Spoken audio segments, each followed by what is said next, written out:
Lekárska služba prvej pomoci nefunguje dobre. Problém je vážnejší, ako by sa na prvý pohľad zdalo. Čím ďalej od Bratislavy, tým je väčší. Lekári sa búria.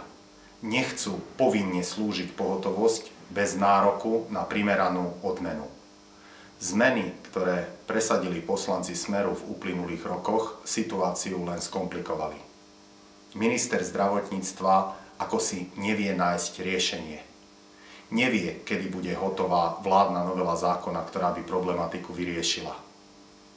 Hovorí niečo o konci tohto funkčného obdobia, teda to presúva na ďalšiu vládu. Keď poslanec Valocký v septembri stiahol zákon z parlamentu, minister Raši vyzval SDK-UDS, aby ponúklo riešenie.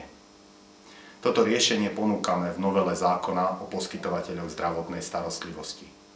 Navrhujeme zrušiť povinnosť lekárov slúžiť pohotovosť. Chceme, aby ju slúžili dobrovoľne a za primeranú odmenu. Navrhujeme zrušiť cenovú reguláciu, ktorá bráni spravodlivému ohodnoteniu pohotovosti a lekárov, ktorí tam slúžia. Navrhujeme zachovať nepretržitú dostupnosť pohotovosti pre pacientov.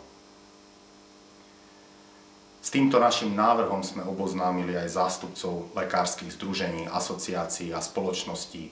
Mnohé z nich vyjadrili podporu tejto poslaneckej novele.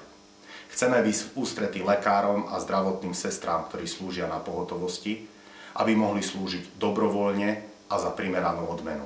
Chceme výjsť v ústrety pacientom, aby mali zabezpečenú nepretržitú dostupnosť pohotovosti.